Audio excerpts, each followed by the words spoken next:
Kažkodėl jie gyvūnus pasitelkė, matai, ten buvo makaka, šičia dabar su karūna, tai šikšnosparnis.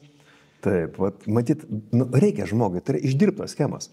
Jeigu, pavyzdžiui, eitų per rabarbarus, taip gerai eitų, tai būtų rabarbarai pasitelkti. O dabar, matai, eina gerai šitie gyvūnėliai, tokie egzotiški. Dabar Trumpas ateina įniršęs su peršauta ausim ir įžeistas 20 metų klastojimo. Ir jisai, aš manau, tikrai valdys, neapsimes, kad valdo. Tai yra viltis visiems ir labiausiai patiem amerikiečiam. Ką mes čia šnekam? Taip, supranti, virš visko, dabar virš mūsų kabo žodis sąžinė. Turėtų materializuotis tą sąžinę ir pyst čia nukristi su trenksmu.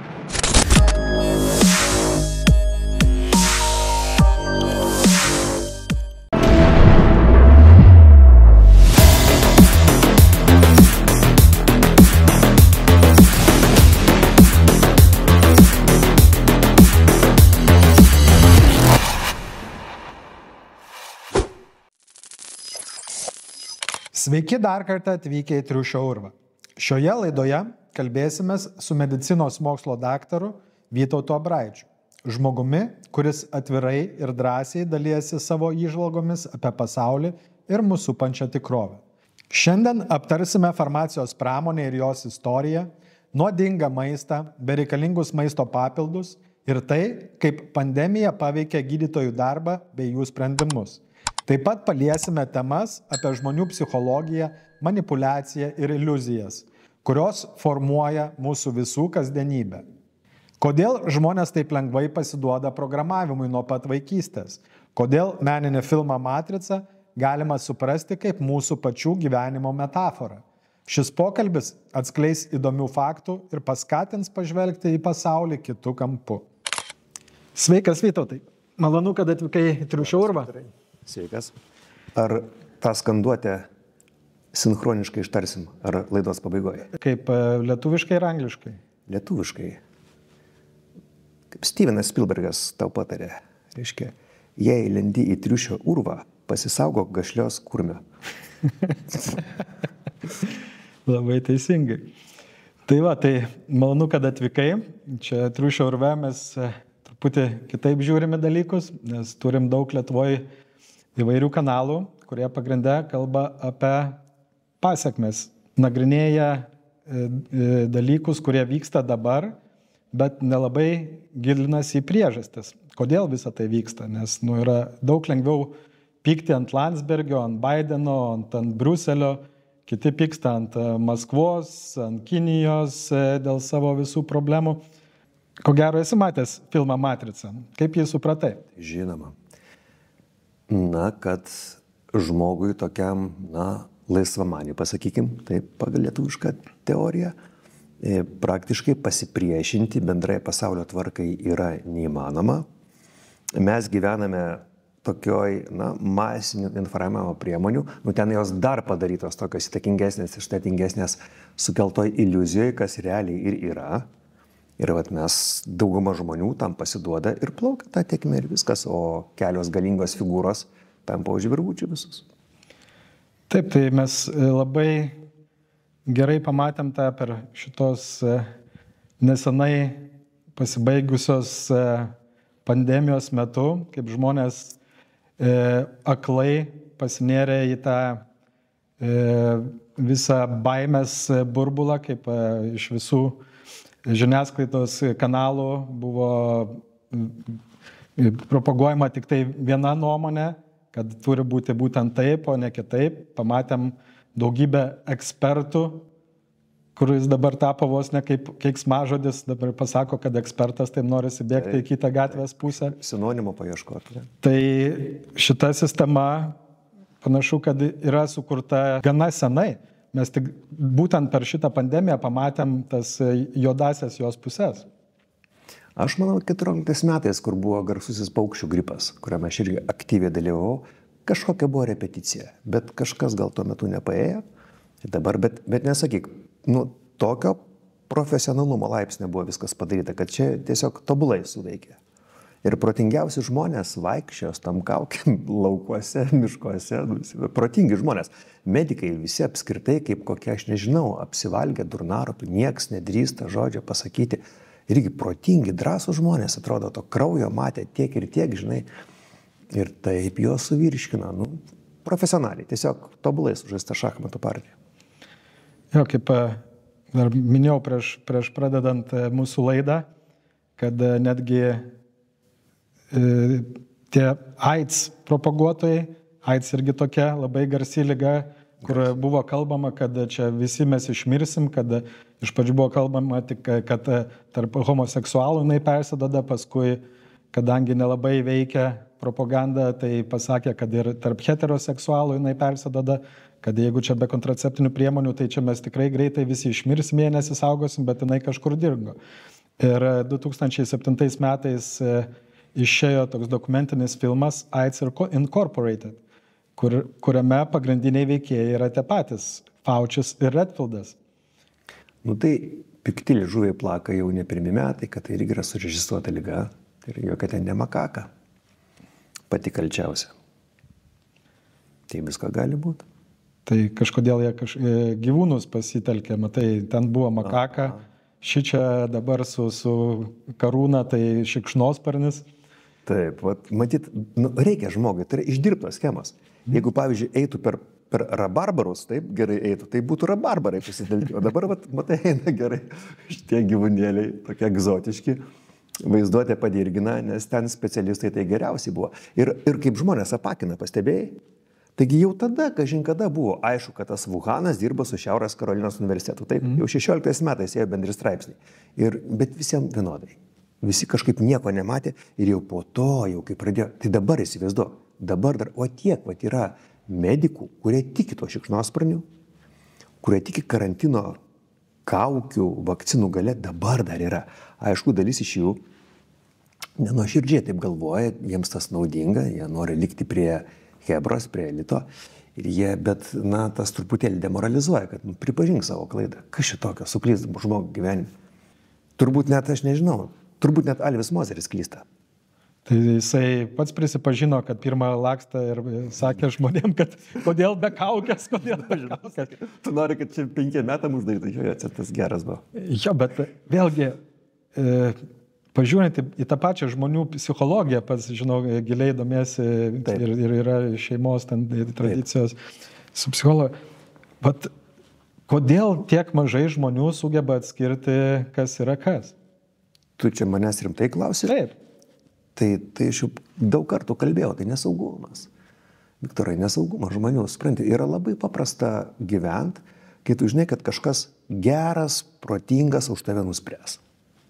O pačiam prisimti atsakomybę, sprendimų, čia yra sunku ir žmonių nesaugumas, tai yra tas nesaugus prisirišimas pagal Boweną, yra tokia vyraujanti teorija nuo kūdikystės, kad reiškia, jeigu vaikų rūpinamasi, jis žino, kad kažkoks jo alkis ar apsikakojimas, jis jo yra trumpalaikis epizodas, jis per daug nekelia ciongo, žino, kad iš tam tikrų pačių smulkių pirmųjų ženklų jį mama atpažins ir sutvarkys.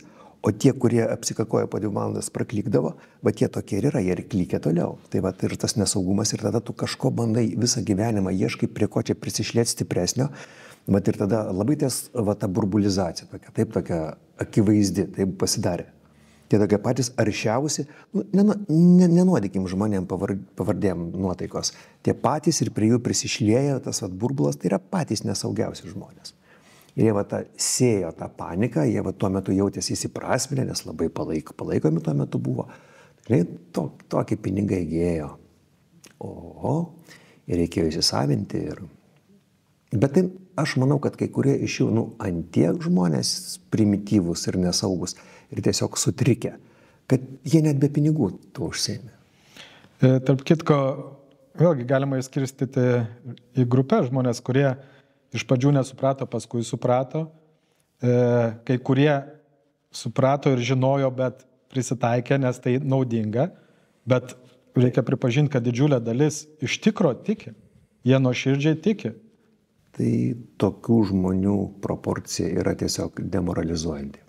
Tiesiog kertanti per rankas ir pagarba tau, kad užsiimi, dar bandai šviest visam vilkų kolektyvui, Alviui, ten paskui, kad dar bandė dar rašinėlgi ir Gintaras, ir Robertas visus to darbus daro dar, ir daugybė tų žmonių, kurie dar bando maištauti. Tai čia didžiausia yra pagarba, kad jie bando dėl to tokio nedidelio žmonių skaičiaus, kurie bando kažkaip dar ištrūkti iš tos matricos ir bando matyti kontekstą. Nes, pažiūrėk, ten tie balsuojantis už socialdemokratus ar Nausėdą, aš nekalbu apie tas už konservatorius, ten man jau viskas aišku labai seniai, bet už tuos žmonės, tai čia yra beviltiška situacija. Iš tikrųjų, ir tokia, žinai, aš matau kai kurių žmonių pyktį, tų, kurie, nėra Armonaitės ar Maldeikiuko lygio mentaliteto, kad ir visose šalyse, kad žmonės, kur tikrai supranta, tas pats, kas varžybose sėdėtų ten ant atsarginio suolelio Magikas Johnsonas, tai Pipinas, Jordanas, Kukočius ir Sabonis, o žaistų Gvidonas Markevičius, Erikas Bublys, nieko asmeniško, jeigu jūs mato, tikrai jūs buvot pakankamai šūdžius ir gau, tokio lygio žaidėjai pralaiminėtų, žinai, 6 taškais 4 kėlinio vidury ir jų neišleistų į aikštelę. Tai jie pyksta. Tai dabar tokia, žinai, ta tokia tiesiog, tobulai išdirbta rinkiminė sistema, tai tos visos tokios, valdžiukas, bet kaip jie nesupranta.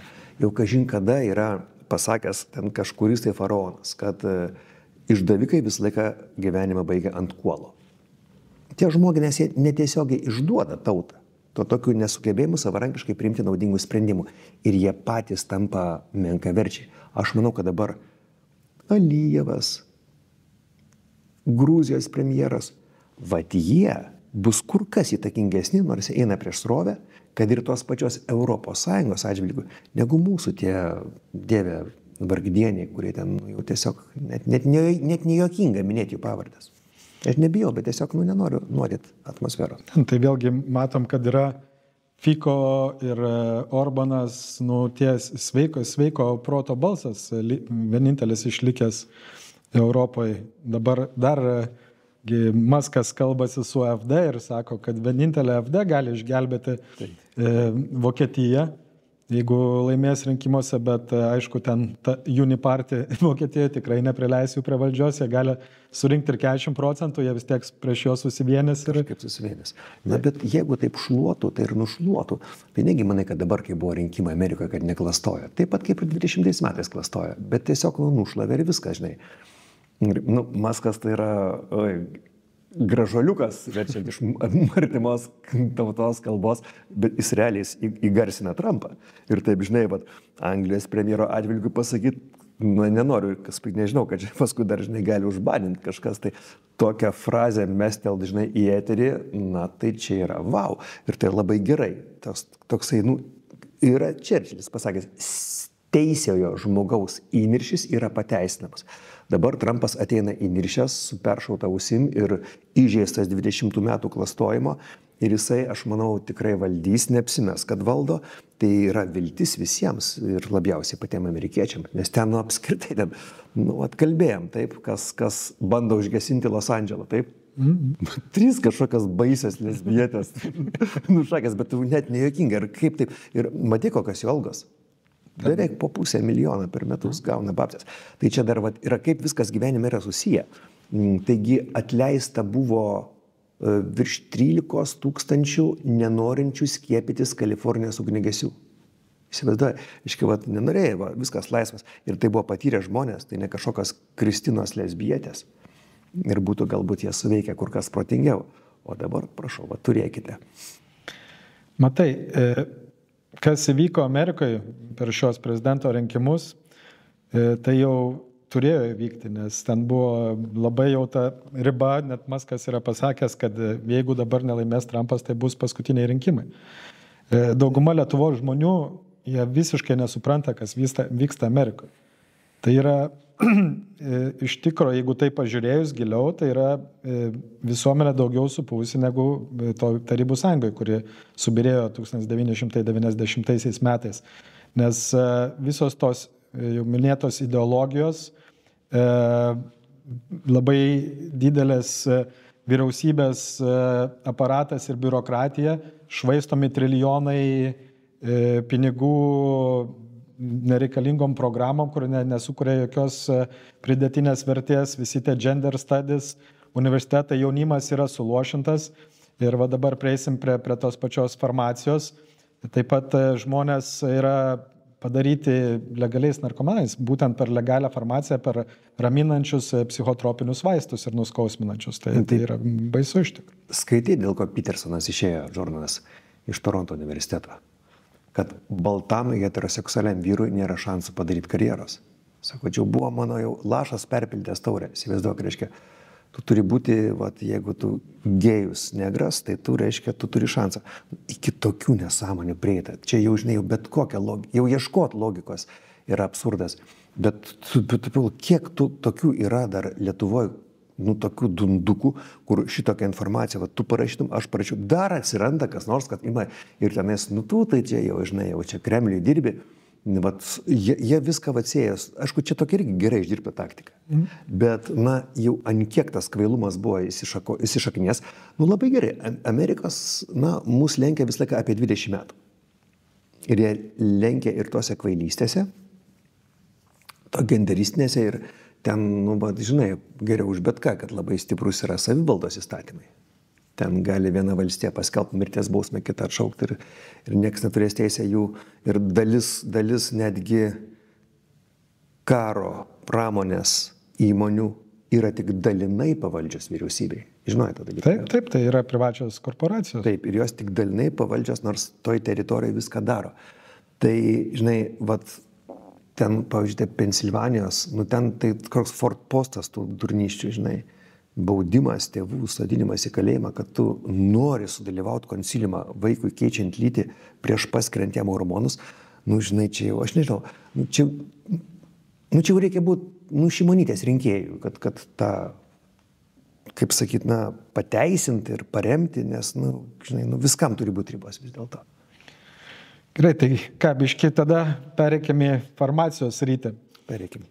O galiu pasikeisti akinius, nes jau visai nieko nematau. Tai gerai, tai galime ir nusimti dabar. Pavaidinam. Tai galim nusimti. Grįžkime atgal truputį į istoriją, kalbėdami apie vaistus.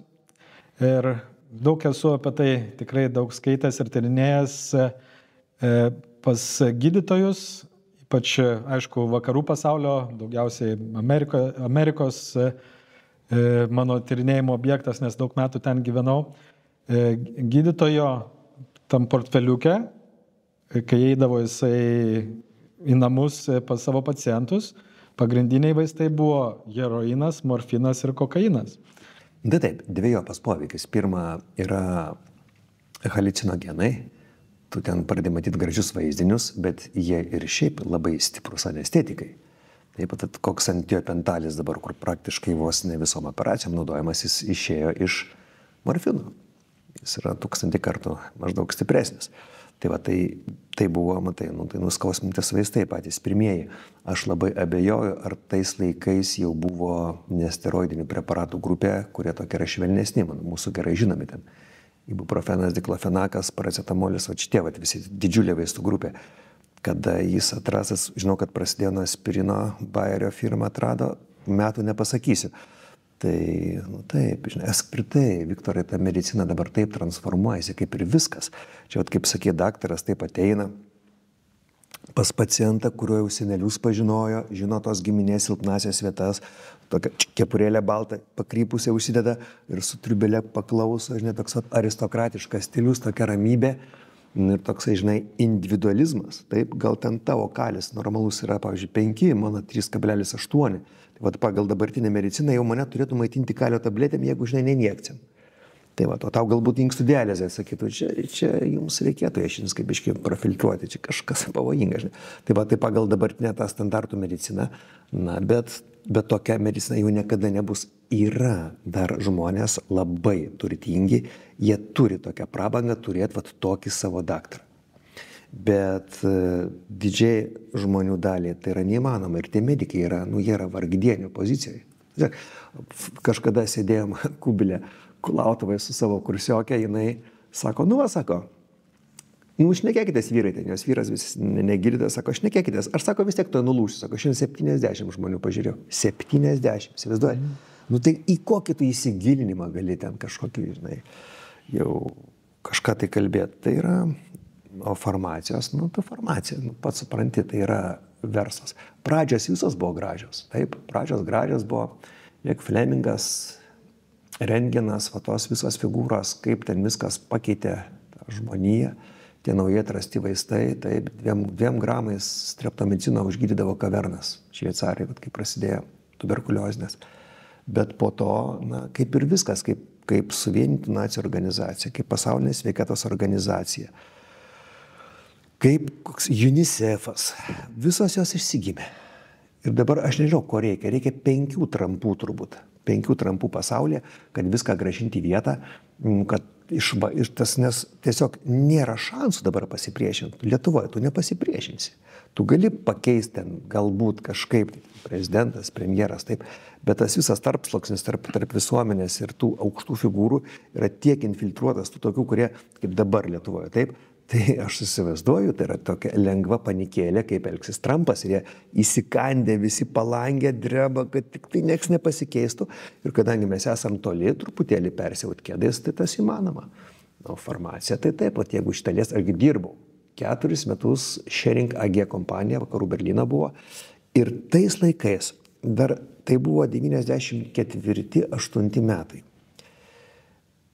Žinok, dar buvo tokio, na, ne tik tai, kad buvo toks siauras biznis, dar buvo tokio, žinai, segmentas ir tos medicinos, ir tų šalutinių poveikių, ir taip netgi pagraudindavo, tai va, sako, žiūrėkit, sako, nu, va, numirė ten 4 moteris kažkur, tai ten Libijoje, nu ir ką, sako, ką su jų vaikais pasišnekėk, su jų vyrais, kaip jie, va, žiūrės, va, buvo toks, žinai, dar matydavo žmogų, paskui kuo toliau, tuo mažiau, tik tai, va, pelnas, pardavimai, pelnas, tave patį apima toks azartas, kad ir tu pats gydytojas, tu va, tada imi jau ten irgi sukti tuos pardavimus, kiek tik gali, čia lyg tai kažką pasakai, kažko nedasakai, ten, pavyzdžiui, tas vaistas, ar jis nuo kažko tai veikia, taip? Aš pats rašiau disertaciją, 5 metais gyniausi ir mano statistiką skaičiavo docentas Endziukevičius, endokrinologas, turėtų būti dar gyvas žmogus, gal 10-15 metų už mane vyresnis. Ir jis paėmęs tos skaičius, sako, taip, sako, žiūrėk, čia, sako, va, ten toks krešėjimo tokie laikai buvo, ten labai daug tų kriterijų, sako, čia pagal studento kriterijų, toks kriterijus, studentas toks buvo, statistikas, čia, sako, čia, va, sako, nesigauna, čia yra vienodi tie skaičiai realiai, sako, skirtumo rimto nėra, tendencija šio kitokia, bet, sako, skirtumo nėra, bet pagal, toks yra man Vitnė irgi pagal autorių kriterijus, čia gaunasi skirtumas, tai sako, kaip tau geriau, ar kad skirtusi, ar kad nesiskirtų, įsivaizduoji. Ir tu pasirenki variantą. Ir tu abiem atvejais esi teisus. Dabar galbūt jau ten koks dirbtinis intelektas, gal išdirbęs yra kažkokias schemas, kurios yra, nu, dar teisingesnės. Bet ilgą laiką tai buvo tokie. Ir kaip tu suskaičiuosi, taip ir bus. Ką tu norėsi, tą tu įrodysi. Tai va, aš nebereikalo paminėjau morfiną. Tai Matricoje vienas pagrindinių herojų yra Morfijus. Taip. Morfijus, ką reiškia Morfijus, tai yra miego dievas. Tai vėlgi mes grįžtame į tą iliuzijų pasaulį. Ir, pavyzdžiui, kitas dalykas, dar prieš sausą įstatymą Amerikoje, žinom tokį vieną populiariausių brandų pasaulyje Coca-Cola. Mažai kas žino, kad tai buvo vyno ir kokaino mišinys. Būtent poniutėm atsigaivinti ir sukelti euforiją, atsipalaidavimą. Kad kokaino buvo, tai taip, aš tą žinau. Bet tai buvo vynas su kokainu, toksai kokteiliukas, kuris kainavo 5 centus. Buvo labai populiarus, o paskui, kai prasidėjo visi tie sausi statymai Amerikoje, kai visus alkaponės tenai gaudė, tai būtent ir buvo uždraustas, buvo toks 23 metais berods aktas išleistas ten prieš alkoholį ir narkotikus. Ir per karus, tarp kitko, visus irgi labai yra visos tos narkotinės medžiagos labai stipriai vartojamos. Žinom, po pirmo pasaulinio karo buvo begalė morfinistų, kurios paskui bandė gydyti alumi, degtine ir visais kitais būdais. Tas pats Bulgakovas buvo morfinistas, tarp kitko, po karo. Oho, nežinau iš to. Tai aš manau ir dabar, žinai, kokio šaly, kurios negalima minėti, taip, pavadinimo. Aš manau, kad ten labai panašiai. ten fronte aš manau, kad tokie dalykai liejasi laisvai. Šitas dalykas, būtent, žinau, iš Rusijos pusės, nežinau, nėra informacijos, bet yra tikrai nemažai informacijos ir video, ir pasisakymų žmonių. Ateina visi va tie stimulantai, psichotropiniai vaistukai supakuoti Ukrainos kariam, ant jų užrašyta USAID. Geras. Dideliom pakuotėm. Ir tada jie prisivalgo ir jiem vienodai rodo ten, kas eina, jie kiaurai. Tai tas patsgi per antras pasaulinis karas, blitzkrygas vokiečių, kas buvo dalinama tankistams. Jo, jie kažkokius stimulantus vartoja, bet konkrečiai nežinau. Jo, tai buvo anaboliniai steroidai įvairūs, amfetaminai, netgi vadinosi Panzer šokolad. Geras. Kur buvo tankistai prišerti ir jie 2 paras galėdavo varyti ten kiaurai ir niekas negalėjo jų sustabdyti. Bet kai prasidėjo pozicinis karas, ką ten ruseliai apkasuose sėdi, geria šnapsą, o tie amfetaminų prisiryja, jiems reikia veiksmo, tai pradėjo širdis tenai stojinėti ir trukinėti. Tai va, tai dabar norėčiau prieiti prie tų farmos korporacijų didžiųjų dabar. Kaip žinome, yra didžiausia Pfizer, kuri viena buvo pagrindinių irgi tų marmalų propaguotoja, kuri Izraelį visų pirma labai taip tvarkingai, vos ne 100% sutvarkė ir paskui tenai visą duomenys ėjo. Johnson & Johnson, Merkel, Novartis, Moderna ta pati garsioji. Tai kai visa tai daroma, vaistai gaminami dėl didžiulio pelno, ar gali jiems rūpėti žmonių sveikata? Iki tam tikro laipsnio rūpi ir, žinai, vis tiek nėra taip, kaip, įsivaizduoja tokia mūsų ta maištingoji publika, kad visi farmacininkai suinteresuoti tik pinigais arba kaip mus nunuodyt, gydytojai taip pat suinteresuoti tik pinigais. Ne, taip nėra. Ir iš tikrųjų žmonės bando gelbėti, bet supranti, labai sunku yra pasipriešinti ir yra tokia, žinai, masinis algoritmų taikymas, taip? Ir tai yra paremta draudiminėm išmokom arba nuobaudom. Ir jeigu tu išeisi iš to algoritmo ir kas nors atsitiks, tu būsi kaltas, labai paprasta. Dėl to žmogus pasirenka, kad ir sąmoningai suprasdamas, kad galbūt tau tas kelias nėra pats geriausias, bet jis pasirenka tokį ne patį geriausią kelią, bet pagal algoritmą, kad jei kažkas ten daug dievė tau atsitiktų, jis būtų teisus, tas yra labai paprasta. Ir plus tų tokių, žinai, nėra tų tokių šeiminių vaistinių, jau kaip ateini tokia prieblanda, taip, mediniai baldai, kaip Palangoje, taip? Esi Vytauto gatvėje. Ten fantastika, ten kitoje pusėje dabar Vyninė, jau kažkodėl tai. Tai ten dar tokia tikroji vaistinė, dar tokia babulka ten dirba faina. Ir gali pasišnekėti, tokia ir socialinė funkcija. Ten tikrai tikri vaistai. Ir nėra tų ten tokių išrikiuotų, kaip čia, žinai, išrikiuoti ten kokios, spranti, kava, saldumynai ir ten vaisiai, kaip, žinai, krautuviai. Tai ten, tie visi ten daugumai papildai mano labai mėgiami. Tai tokių nesąmonė ten nėra. Tai ir ten būda dažniausiai šeiminės vaistinės, kas dar tarp kitko likė Lenkijoje. Jie labai užprotestavo prieš tą euro aptieką Maxima grupės. Lygiai taip pat gamintojai. Kur aš dar kai dirbau, vakarų Berlyne, mes buvom ten nuvažiavę ir ne kartą, vokiečiai labai mus edukavo. Ir ten mes susipažinom atėjo savininkas, seneliukas tokia didelė, tokia gražia skara. Ir dar tarp kitko buvo tuo metu pasaulyje Hoffman Roche, buvo berods labai aukštai, 5., 6. pagal dydį kompanija. Ir tas seneliukas atėjo, nes kažkokį kartu vaistą darė. Ir taip, žinai, gražu matyti savininkus. O dabar tu pažiūrėk, dabar jungiasi į konglomeratus, taip? Dabar tas farmacininkės, tarp kitko, prieš porą metų, 2, gal 3, Veryga, jis jau nebuvo ministras, tokį paskelbė apklausą. Nelaimingiausi žmonės pagal profesijas, tai farmacininkės buvo pirma vietoje. Ir iš tikrųjų gaila tų mergaičių, stovi kaip žvakės, sunkios studijos, mano dukra baigė farmaciją. Ir žinai, ir ten kažkaip, ir nieks ten su jiem per daug nesiskaito, ten viskas elektroniškai pasidarė. Ir dabar tie konglomeratai, jie jungiasi ir tos šeimos, tokios kaip, pavyzdžiui, Šeringas yra pavardė. Jos išnyksta, Šeringą nupirko Bayeris. Bayerį nupirks, aš nemanau, kad kažkas kitkas kaip koks didelis investicinis fondas, kaip yra nupirkęs ir Medica in Medica Lietuvoje, netgi poliklinikas. Ir dabar, o kas tas investicinis fondas, tai kažkokia yra etiketė ir tu nežinai, kas per žmonės tą valdo. Ir labai paprasta. Tai fondas nusprendė kažką tai padaryti, net nereikia asmenės atsakomybės. Ir viskas taip labai labai globalizuojasi, tai su kokia nors Amerikoje sėdintis dabar, tai BlackRockas Vanguardas, taip pat BlackRockas konkrečiai, jeigu in Medica pirko su Perlo Minor banko laidavimą, reiškia, jie savininkai didžiausio tinklo, kuris teikia mums sveikatos paslaugas. Ir jeigu jie pasakytų, kad kiekvieną rytą, kiekvienas Lietuvos, sakykime, to tinklo gyventojas turi pademonstruoti lojalumą in Medicai, pasifilmavęs ir pasikrapštęs nosį 4 sekundės į bišnerves, tai žmonės tą darys. Įsivaizduok, kad papuldamas savo šeimos daktarą. Aš čia tik spontaniškai greit sugalvojau, galima rausiai ten dar ką nors pasikrapštyti. Bet tai tokios įdomybės, kur tu prieš, nereikia net 100, tu prieš 20 metų neįsivaizduotum. Ta poliklinika yra tokia poliklinika, ta tokia, ar tai valdiška, ar tai privati. Yra privačių ir tos privačios, jos yra pranašesnės, jos yra jaukesnės, yra žmogiškas faktorius, yra gyvas atsakingas žmogus. Tai ir farmacija, jinai yra, tarp kitko, American Insurance Group. Atliko tyrimą.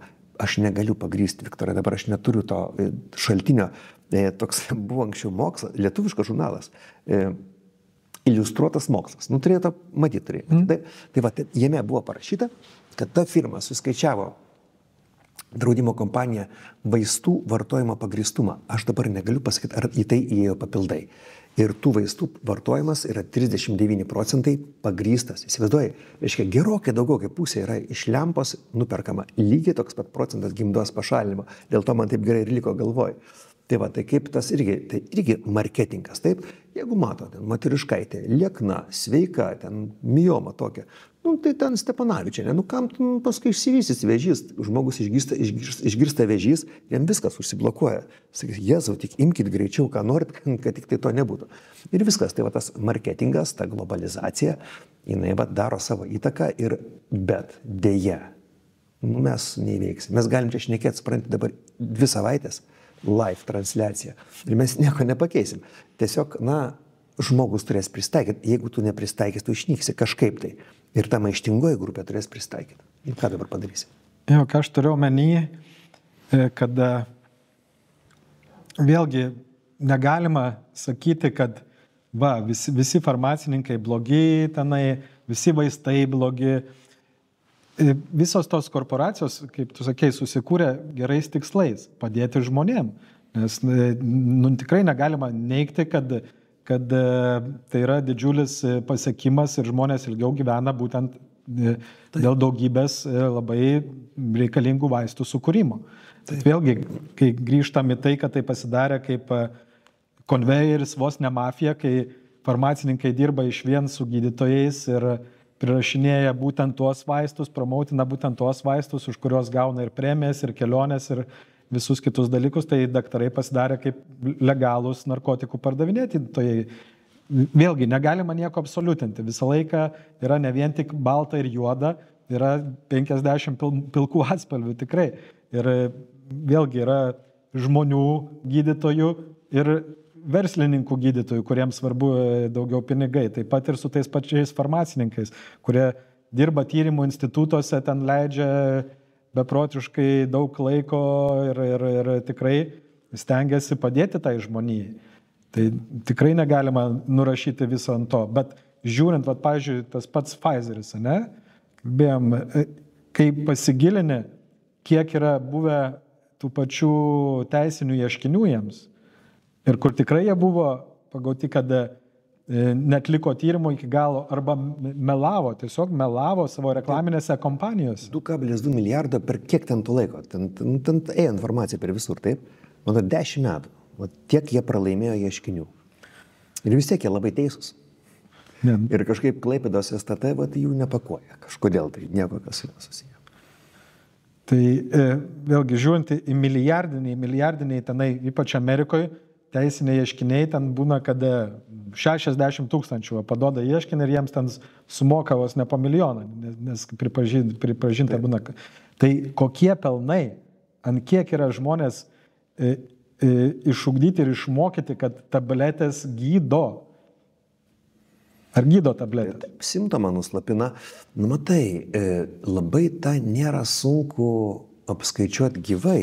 Yra etinės kompanijos, yra generinės kompanijos. Taip? Generinės turi praeiti patentinis laikas, anksčiau būdavo 10 arba 11 metų. Ir tu tada pamatai realią vaisto vertę. Be abejo, turi kainą ir jo atradimas, išradimas, bet, pavyzdžiui, daugybė vaistų tiesiog būdavo skirtingos proporcijos, skirtingos kombinacijos. Jau seniausiai atrasta komponento. Ir vat irgi reikėdavo išlaukti 10 metų ir ta kaina ten būdavo, krisdavo maždaug 10 kartų. Panašiai, gal kokius 5, aš prisimenu. Mūsų konkurentai būdavo vengrai. Tokia labai bloga tauta, nes Orbanas jiems vadavo. Tai tie vengrai, žinai, jie vis laiką ten kasdavosi po to šeringu, bet jie kokybiškai ten dabar ta kompanija labai rimtai dirba. Taip, čia biznis yra milžiniškas, nežinau, ten kilintas, ten 4 pasaulio, taip, ginklai, kava, prostitucija, nafta, ten kažkas tai tame sukasi. Dabar visus aplenkia skaitmeninės technologijos iš tikrųjų. Nes jeigu pažiūrėti kapitalizaciją didžiausių korporacijų pasaulio, tai yra Microsoftas, Apple, Facebookas, Nvidia, yra netgi vadina Magnificent Seven, tai jos visos yra technologijų korporacijos, kurios turi didžiausią kapitalizaciją pasaulio. Nu, aš tokią turiu svajonę, kad vis tiek atsiras tų žmonių pavargusių nuo visko. Nuo to marketingo, tokio triukšmingo, reiksmingo, nesąmonė tokio visiško. Ir, aš dabar, kai pradėjau gilintis tos papildus, taip, tai mąstantis žmogus, iš karto turėtų, praktiškai sveikas žmogus, aš turiu meni, taip, nuo visų atsisakyti, iš karto, nes kur tu be pažiūrėsi, ant tiek skystas yra tas įrodymas, jeigu ir turi. Jis yra lengvas anksiolitikas, lengvai mažina nerimą, tas paskas alaus, kalk skarbonkę. Bet jis yra veiklus. Ir šiandien nainu pas savo bendradarbę ir jis sako, aš skaičiau, kad jeigu ilgiau kaip 2 mėnesius vartoji, balalaika paūmina depresiją. Ir taip netikėtai. Žmogus pasidomėjo. Bet daugumas vienodai šviečia. Tai kaip D vitaminas, taip koks nors. Taip, staiga, aš suprantu, yra kur žmonės ten su atjungtų žarnynų, ten dėl starumo bariatrija. Ar ten kažkokia onkologija, ar kad ir, pavyzdžiui, sirai irakiečiai persikelia į Trondheimą, taip, kur nėra saulės. Galbūt biologiškai jiems ten ta oda yra prisitaikius kitaip su ta gamyba, bet pasimt, čia irgi kartais, žinai, čia kaip su to COVID-u. COVID-as tai čia labiausiai žmonės pažadinės veiksnys turbūt pasaulyje, taip? Ačiū Dievui, jo teigiama pasiekmė. Tai irgi, kaip su to D vitaminu, pasiėmė tokį vitaminą, kuris yra gaminamas mūsų pačių, kuris yra deponuojamas mūsų riebaluose ir kuris nėra tokio, jau tokio pirmaeilio visiško reikalingumo kažkodėl tai, dabar padaryti tokį biznį. Ir kiek yra prasigyvenusių? 60% amerikonų per metus kažkokį laiko tarpą, pavyzdžiui, pavartoja omega-3. Tai, žinai, 60%. Tai tu pagalvok, jeigu atjung kūdikius, bomžus, nelegalus, tai realiai vos ne visi turintys galimybę nusipirkti, turintys protą, vartoja tokį, kur ne tai, kad neefektyvus, jis netgi pavojingas. Įsivaizduok. Ir žmonės taip įtikėję, medikai, jie irgi tikėję. Pagalvok, mano draugė, kur kubilė sėdėjom karštam, sningant sniegui ir po 70 pacientų. Tai jei grįžt namo ir dar kažko domėtis, tai jinai būna, aš būdavo kaip taip, persidirbė, tai kokį nors įsijungi filmą ir detektyvas, kur nors nužudė kokį daktarą ligonį. Aš negalėdavau žiūrėti, nafig galvoju, jau tų ligoninių man užtenka, žinai. Tai jie lygiai taip pat. Ir žmonės, jie tas bandos jausmas plaukia pasroviui ir dabar, kol ten kokio vitamino D ar ten omega-3, kol normaliai redukuosis iki logiško lygio, kiek laiko praeis ir dar toliau šaudys ten to žmonės ten tais vaistais, ojojoj. Tai čia tokie, žinai, tai čia dar neabsurdiškiausi, dar yra kietesnių, ten erekcijos stimuliatorių, papildų, ten kaip, žinai, ten, iki juoko, aš įrašiau ten video, ten nebus, kad ten kur nors šitos palmės ar ten, žinai, šito fikuso ekstraktas, bus kokio nors labai blatno, tik tai Peru kairiarankių lesbiečių kaime augančio kokio nors grybo ekstraktas. Toks, supranti. O paprasto ne, čia nelygis, žinai, nekalbu apie obolį jau. Tai vat tokių yra, tai čia ir yra tikinčių žmonių, nu, aš suprantu, čia toks, žinai, vyrui gyvybės ir mirties klausimas. Jėzus Marija ten ėmė ir ten neįvyko erekcija, tai čia žmogus bet ką bandys. Tai vat ant tokių, vat supranti, tas marketingas sukurtas, ten tos moteriškės pabarška, ten tos platintojas kažkaip žmogus susigundo. Tai aš taip turiu svajonę, kad taip, žinai, atsiras tokių žmonių, tai tie soc tinklai tai yra be abejo šiukšlynas, tai visi supranta, bet ir turi teigiamą reikšmę, taip? Nu tai dabar tavo vyksta ta visa sklaida, taip?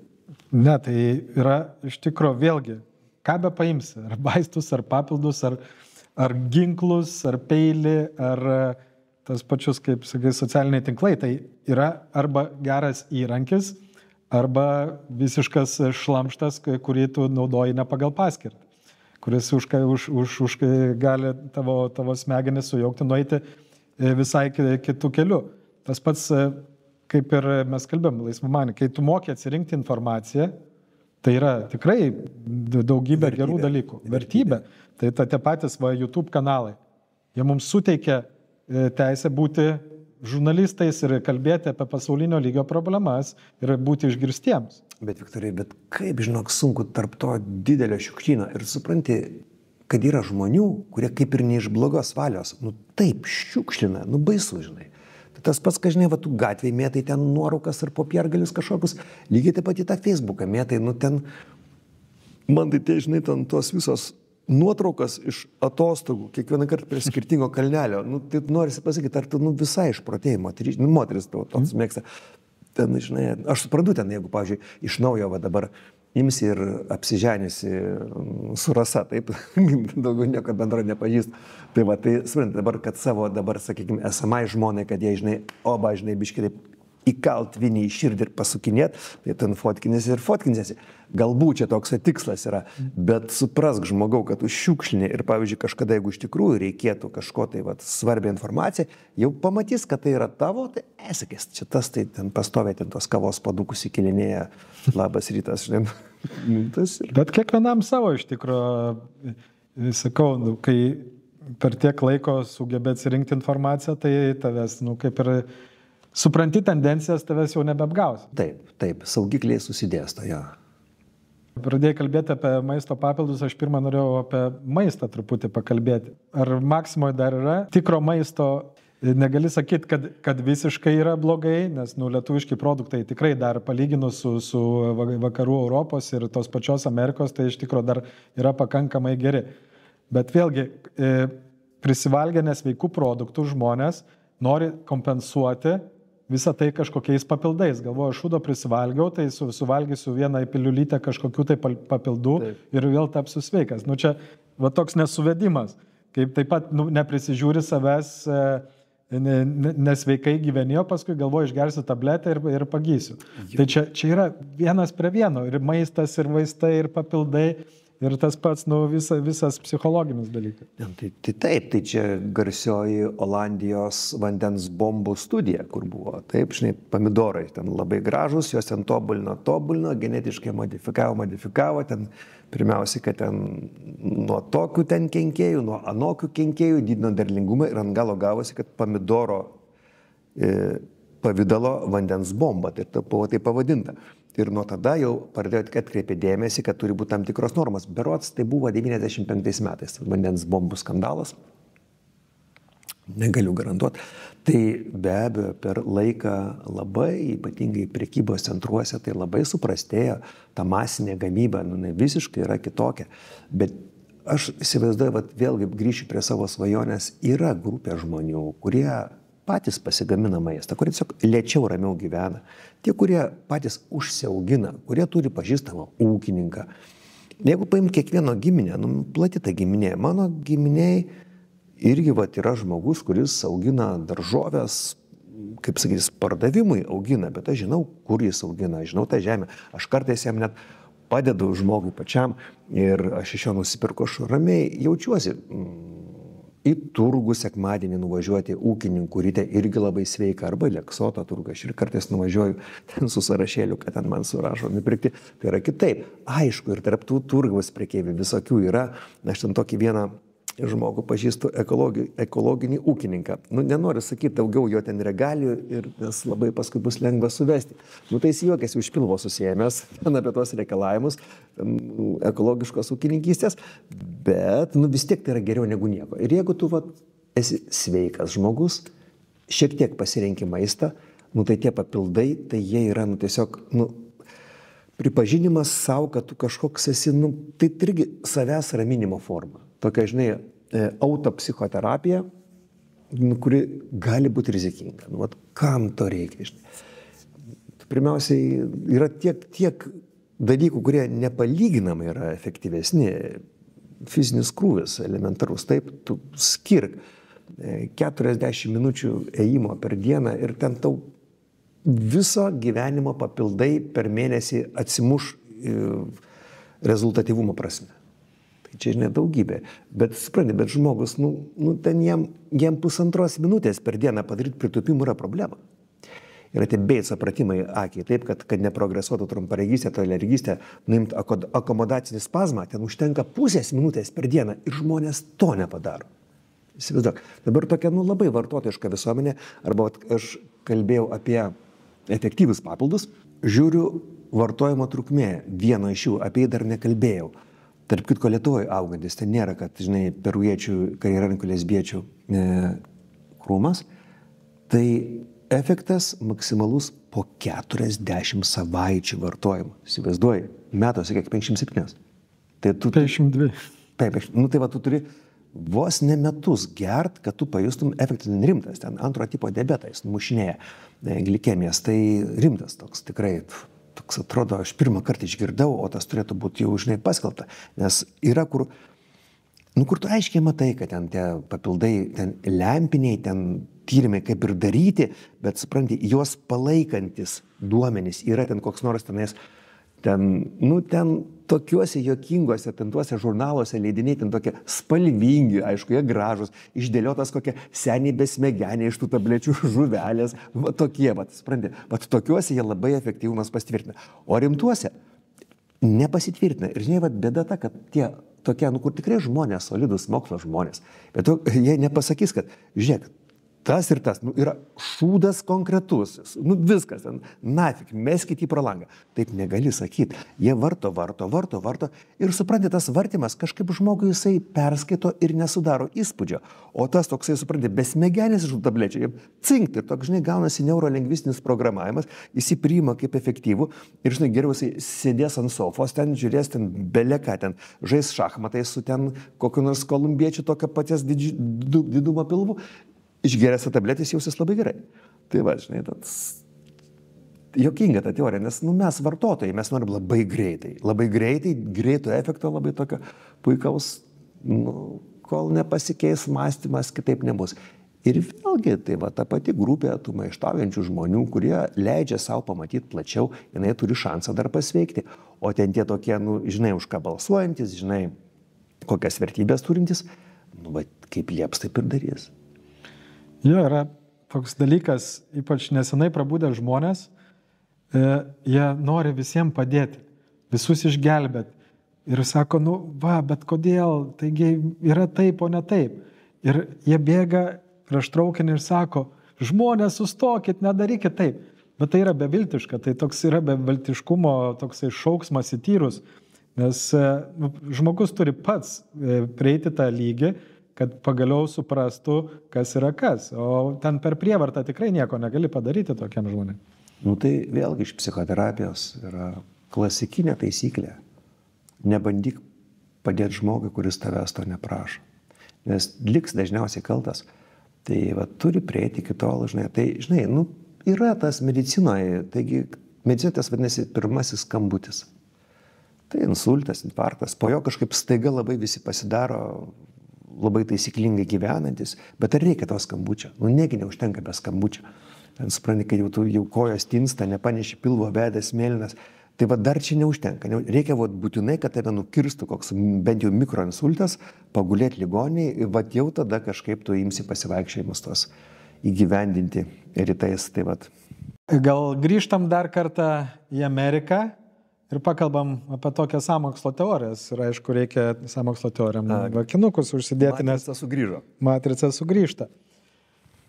Tai yra oficialūs duomenys, kad toj pačioj laisvės ir demokratijos ir teisingiausioje šalyje, Jungtinėse Amerikos valstijose, dėl medikų klaidų ir visokių preparatų skirimo ir įvairių kitų, per metus miršta daugiau negu 250 000 žmonių. Tai daug daugiau negu bet kokiuose karuose ar kažkur.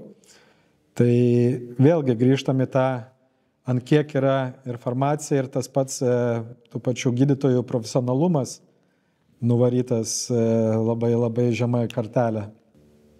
Tai vėlgi, aš manau, unifikacijos pasiekmė, tos algoritmų, bet tai matai, daug tų žmonių skuba. Yra tam tikras sluoksnis, kuris, sakau, gali įpirkti labai kokybišką mediciną, ypatingai Amerikoje.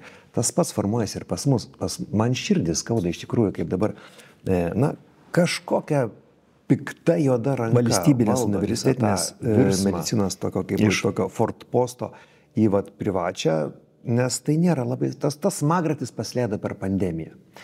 Ir tai prastina vėlgi viską, to nereikėtų leisti.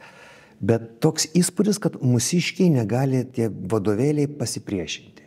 Kad sakytų, to nereikia. Tiesiog priimti tą įstatymą kažkokius tai poįstatyminius aktus, kurie tą truputėlį pristabdytų.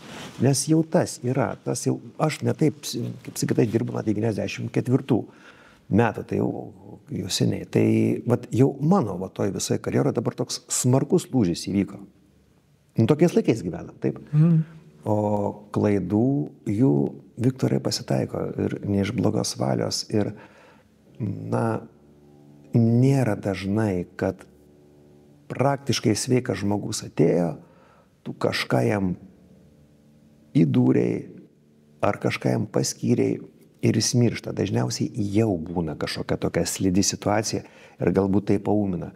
Taip, aš ir mano artimų draugų rate yra tokių, kur mirė nuo gydymo, ne nuo ligos. Yra tokių ir ne vienas.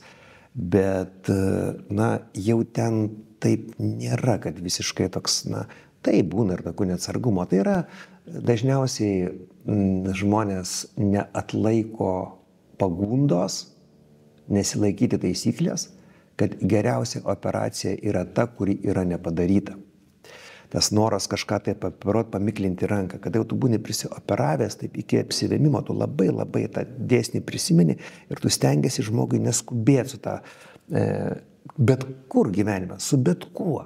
Reikia išlaukti, išbūti ir subrandinti situaciją. Ir pavyzdžiui, dabartinė ta draudiminė medicina, kuri parėjus iš Jungtinių Amerikos valstijų, ji mus verčia skubėti. Nes jeigu tu kažką padarei, geriau, kad neteisingai, bet tu mažiau nukentėsi, negu jeigu tu palauksi. Kad tu prieš tai 100 žmonių palaukęs padėjai ir paskui vienam kažkas tai pasidarė kažkokią komplikaciją dėl nesavalaikės kažkokios intervencijos. O dažnai tai yra neįmanoma nusakyti. Vėlgi, antra taisyklė, dažnos ligos būna dažnai, retos ligos būna retai, taip, ir kai aišku, tai visiems aišku, o kai neaišku, tai ir niekam neaišku. Tu gali skambinėtis, kam nori, ten siuntinėti, kokius nori. Aš irgi ten turiu užsienyje porą tokių žmonių, kur kartais nusiųsdavau jiems ten kažkokius tai atsakymus, jokių stebuklų. Tai, žinai, tai dėl to, bet aišku, dideli skaičiai, čia viskas dėl unifikacijos ir tokios, depersonalizuotas medicinos. Nes visi mes esame unikalūs. Žiūrėk, kaip buvo, Lietuva, tikiuosi, pasveiks per kokią 10 metų, su tuo D vitamino normom. Kažkas tai suveikė su endokrinologų asociacija tarptautinė 2011 metais pykštelėjo normos. Tai dabar, jau dabar rimti leidiniai skaito, kad tos normos yra kažkokios lempinės, nieks prieš tai nieko ten smarkiai netyrinėjo. Tai ir paskui viskas, ištiria deficitas, gerk. Tai galėtų lygiai taip pat hematologus sukviesti, nupirkti keletą jų aukštų figūrų ir pasakyti, kad normalus žmogui hemoglobinas 180, mažiau yra anemija. Dabar tavo paims kraujas, 150 hemoglobinas, pasakytų, pons Jašinskai, ar nesijautėt mėnesio bėgiai kažkaip silpnokai, kurį, aišku, čia visi tą jaučiame. Taip, kaip aš sakau, tokie juokingi yra ten to, kad ir vitamino D juokingi yra klinikiniai simptomai. Greitas nuovargis, mėguistumas, nemiga naktį, ten kažkoks, nu ten tokie, va, antiek nespecifiniai, kad čia, nežinau, čia...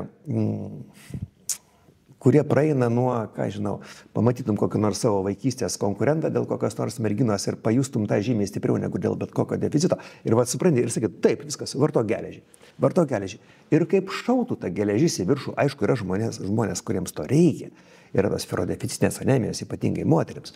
Bet tai va, čia labai geras lobizmas suveikia ir dauguma žmonių apkvailina ir paskui supranti, tas toksai, na, grįžimas prie logikos. Tu kaip ir turi pripažinti savo klaidą. Tai kaip čia dabar tai buvo? Aš ten 10 metų pleškinau visiems ten tuos vaistus, ar ten dariau kažkokią tai procedūrą, pasirodo pro šoną. Nu, ir tų tokių prošoninių procedūrų, ką tu ten, aš irgi savo Patreon'e ten atrašiau apie tą G tašką, taip? Čia yra anekdotas, jo nėra. O kiek, turbūt aš įsivaizduoju, kiek apie G tašką prirašyta, kiek jis yra prityrinėtas, kiek jo didimui išleista pinigų, nu tikrai nemažiau negu Rusijos Ukrainos karui. Rimtai. Ne, tai vien pažiūrėk į Vilniaus savivaldybės G taškas, G Europos. Jo, tai čia, taip, čia Bachmuto apsiausties kaina, va, turbūt. Tai žinai, tai, nu, va, toks, žinai, tai ir supranti, ir taip virš visko, ką mes čia šnekam, taip supranti, virš visko, dabar virš mūsų kabo žodis sąžinė. O turėtų materializuotis tą sąžinę ir pėst čia nukristi su trenksmu. Vat neužtenka tos sąžinės. Vieniem neužtenka sąžinės, tiem virvučių tampytojim, o tiem, kurie va tamposi, jiems neužtenka protelio ir drąsos pasipriešinti. Vat ir viskas, ir gimdo tai, kad čia vat yra ten tas toks procentėlis žmonių, kurie mato, kurie bando dar kažką. Labai akivaizdžiai pasimatė, net tie žmonės, kurie suprato, kad jos durino, jiems buvo gėda pripažinti, kad jie nesuprato. Ir todėl jie vis tiek laikosi toj hebrui, tų, kurie, nu, vis tiek sako, vis tiek ten antivakseriai čia, žinai. Taip. Nes, nu, vis tiek čia mes visi kartu susivienėme ir paskui atėjo tas pasidarė į omikroną, kur netokį užkrečiamą ir pabiškis nuslūgo.